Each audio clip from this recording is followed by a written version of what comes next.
Sir அதிமுகவோட கட்சி வந்து இப்ப பலகீனமா தான் இருக்குது. இந்த சூழல்ல எப்படி சார் அவங்களுக்கு மக்களுடைய செல்வாக்காக ஓட்டு சதவீதம் ரொம்பவுமே பின்னாடி தான் இருக்குது. 5000 ரூபாய் பணம் அவங்களுடைய எல்லா விதமான விஷயமும் மக்கள் மத்தியில் நேரமா இருக்கு. நாடாளுமன்ற தேர்தல்ல நீங்க பிரிச்சு நிறுத்த போது கூட வந்து பாஜக பல இடங்கள்ல முன்னாடி வந்து அதிக வாக்கு வாங்கி நம்மை பொறுத்தவரை அனைத்து இந்திய அண்ணா திராவிட முன்னேற்ற கழகத்தினுடைய முதலமைச்சர் வேட்பாளர் முன்னாடி இருக்காங்க. கூட்டணி மிக வலுவாக பலமாக களத்தில் இருக்கு. அமமுக அண்ணன் டிடிவி தினகரன் அவங்க உள்ள இருக்கிறாங்க. அனைத்து இந்திய அண்ணா திராவிட முன்னேற்ற கழகத்தினுடைய தொண்டர்கள் மிக மிக சுறுசுறுப்பாக்காங்க. ஏன்னா அவங்க வெற்றியை சுவைத்தாக வேண்டும் என்கின்ற வெறியில் இருக்கிறாங்க. நான் இன்னைக்கு பல இடத்துல பிரச்சாரத்துக்கு போகும்போது அதிமுக தொண்டர்கள் கூட இருக்கிறாங்க, நான் பார்க்குறேன். ஏன்னா அவர்களும் இந்த எலெக்ஷனை ஒரு மரியாதை பிரச்சனையாக நம்ம ஜெயிச்சாலுங்கிற வெறி அந்த தொண்டர்கள்ட்ட இருக்கு. பாரதிய ஜனதா கட்சியினுடைய தொண்டர்கள்ட்ட அந்த வெறி இருக்கு. ஜெயிக்கணும், பிரதமர் சொல்லிட்டாங்க, நம்ம ஜெயிக்க வைக்கணும். பிரதமர் சொன்ன பிறகு நாம் இங்கே எந்த கூட்டணி இருக்கக்கூடிய எல்லாரையும் ஜெயிக்க வைக்கணுங்கிற முடிவு. ஆனால் திமுகவினுடைய ஒரு தலைவர்களை பார்க்கும் பொழுது எதையோ சாதிச்ச மாதிரி அவங்க பாடி லாங்குவேஜ் இருக்கு. எதை எலெக்ஷன் முந்தானத்தே நடந்தது, அவங்க ஜெயிச்சிட்டாங்க அப்படிங்கிற மாதிரி இருக்கு.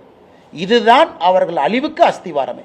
மக்கள் யாருமே அதை ஏற்றுக்க மாட்டாங்கன்னா, இதை எப்படி தமிழில் சொல்றதுன்னு எனக்கு தெரியல. அதாவது இந்த ஆணவமும் இந்த ஆங்காரத்தையும் எப்போ ஏற்றுக்க மாட்டாங்க. இன்னைக்கு முதலமைச்சர் போகக்கூடிய கூட்டமெல்லாம் திமுக கூட்டத்துக்கு தான் போறார். இன்னொரு பப்ளிக்கை பார்க்கவே இல்லை. திமுக மகளிர் அணி மாநாடு, திமுக இளைஞர் அணி மாநாடு, திமுக மாணவர் அணி மாநாடு, திமுகவினுடைய பூத் முகவர்கள் மாநாடு. ஆனால் திமுக காரங்களே பார்த்துக்கிட்டு அவங்க முதலமைச்சர் வாழ்க வாழ்கங்கிறாங்க. இது வந்து இந்த ரோம்ல நீரோக்கு இதே மாதிரி தான் இருந்துச்சுங்களாமா. ரோம் எரியுது, ஐயா நீங்க வாழ்க ஃபிடில் ஊதுங்கிற மாதிரி முதலமைச்சர் இருக்கிறாங்க.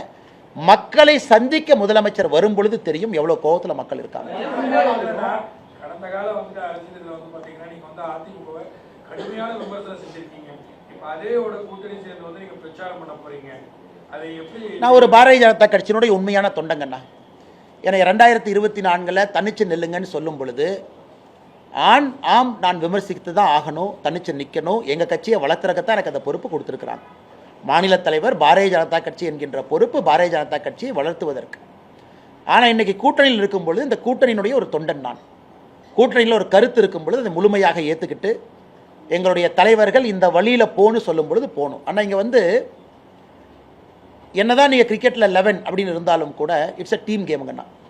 இன்னைக்கு தமிழகத்தில் பாரத பிரதமர் நரேந்திர மோடி அவர்கள் என்டோர்ஸ் பண்ணியிருக்கிறாங்க, எடப்பாடி பழனிசாமி அவர்கள் முதலமைச்சராக வரணும். அவங்க ஸ்டேஜில் பேசிட்டாங்க.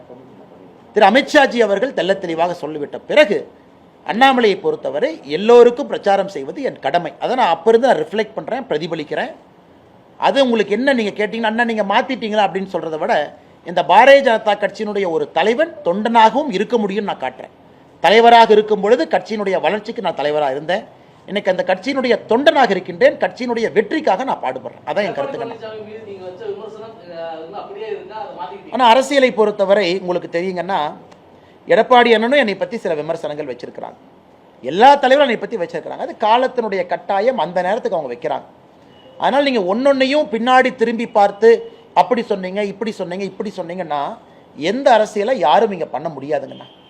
இன்னைக்கு தமிழகத்திற்கு 2026க்கான தேவை எடப்பாடி பழனிசாமி அவர்கள். காரணம், எங்களுடைய கூட்டணியினுடைய முதலமைச்சர் வேட்பாளர் எல்லாரும் நிற்கிறோம், அவரை ஜெயிக்க வைக்கிறதுக்காக இருக்கும். 234 தொகுதியில் தேசிய ஜனநாயக கூட்டணியினுடைய வேட்பாளர் ஜெயிக்க வைக்கிறதுக்காக இருக்கிறோம். அதனால் ஒருத்தரும் சொன்னது, உதாரணத்துக்கு முதலமைச்சர் ஐயா ஸ்டாலின் அவர்கள் இந்த முறை நான் எனக்கு பாயிண்ட் பண்ணாங்க, அண்ணே நீங்கள் வந்து ஸ்டாலின் ஐயாவுக்கு பர்த்டேக்கு விஷ் போட்டீங்க, ஸ்டாலின் ஐயா உங்களுக்கு ரிப்ளை பண்ணியிருக்காங்க. ஆனால் எனக்கு ரிப்ளை பண்ணிங்கிறது ரெண்டாவது. முதலமைச்சராக நான் ஸ்டாலின் அவர்களை விட்டு கொடுத்தது கிடையாது எங்கேயும். அந்த மரியாதை, அந்த தரம், அவருக்கு கொடுக்கக்கூடிய அந்த செல்வாக்கு, முதலமைச்சர் என்கின்ற பதவி எப்பொழுதுமே எங்கேயும் நான் விட்டு கொடுத்தல.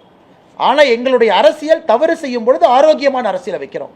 அதை முதலமைச்சர் என்னுடைய பிறந்தநாள் வாழ்த்துக்கு திரும்ப பிரதிபலிக்கிறாங்கன்னா அதை நான் வரவேற்கிறேங்க. அப்படித்தான் அரசியலை பொறுத்தவரை. அதனால் எல்லா இடத்திலும் சில விமர்சனங்களை வைக்கிறோம். அது ஆரோக்கியமான விமர்சனமாக வைக்கிறோம், கட்சியினுடைய வளர்ச்சிக்காக வைக்கிறோம். நாளைக்கு முதலமைச்சர் தேர்தலுக்கு பிறகு ஒரு பொது இடத்துல பார்த்தாலும் கூட திரு ஸ்டாலின் அவர்கள்ட்ட அதே மரியாதையோடு அதே அன்போடு தான் நான் போய் பேசிட்டு வருவேன், பழகிட்டு வருவேன். காரணம், தமிழ்நாட்டினுடைய முதலமைச்சராக இருந்தவர். அதனால் அதில் போய் நீங்கள் முதலமைச்சர் எடுத்து பேசிட்டீங்க, நீங்கள் மூஞ்சியை திருப்பிட்டு போவீங்களா? நான் ஒரு கட்சியினுடைய சாதாரண தொண்டன், அப்படிலாம் அரசியல் பண்ண முடியாதுங்கண்ணா. அதனால் இன்னைக்கு தேசிய ஜனநாயக கூட்டணியுடைய வெற்றி வாய்ப்புக்கு பாடுபட வேண்டிய கடமை தொண்டனுக்கு இருக்குது. காரணம், நிறைய பேரை நீ பார்க்குறாங்க, நிறைய பேர் நான் என்ன செய்கிறேன்னு ஒத்து கவனிக்கிறாங்க. அப்போ அவர்களுக்கும் ஒரு தொண்டனாக என்னுடைய தரத்தை காட்டுவதும் என்னுடைய கடமையாக இந்த நேரத்தில் இருக்கு. பிளே ஸ்டோர் மற்றும் ஆப் ஸ்டோரில் இருந்து பாலிமர் செயலியை QR கோடு மூலம் பதிவிறக்கம் செய்யுங்கள். செய்திகளை உடனுக்குடன் பெறுங்கள்.